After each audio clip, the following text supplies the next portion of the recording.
عورتوں کے لیے عام حالات میں بال کٹوانا جائز ہے یا نہیں، جبکہ اس بارے میں کوئی حدیث نہیں ہے، اس بارے میں رہنمائی فرمائیں۔ دیکھیے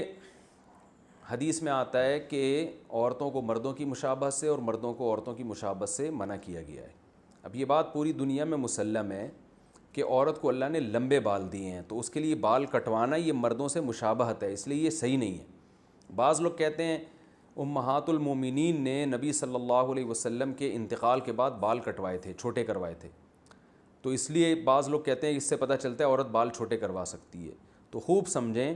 کہ امہات المومنین نے نبی کے انتقال کے بعد جو بال چھوٹے کروائے تھے وہ زینت ختم کرنے کے لیے، کہ اب شوہر کا انتقال ہو گیا تو ہم نے بالوں کی زینت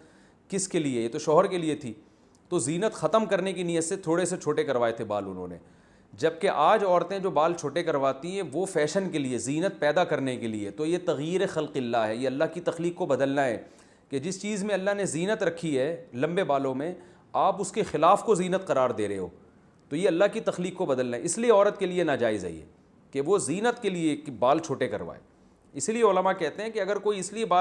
بالوں کے کنارے چھوٹے کر رہی ہے کہ اس سے بال صحت مند ہو جائیں گے تو یہ جائز ہے۔ تو اس لیے عورت کے لیے اس لیے بال چھوٹے کرانا کہ فیشن کے طور پر، زینت کے طور پر، تو چونکہ فساق عورتوں کا شعار ہے، غیر مسلموں کا شعار ہے،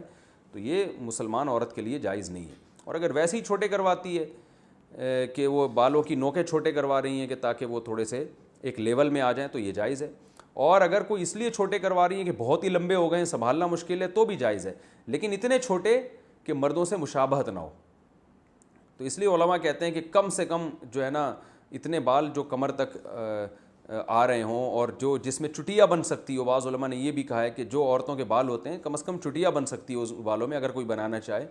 تو اس سے زیادہ چھوٹے کرنے کی اجازت نہیں۔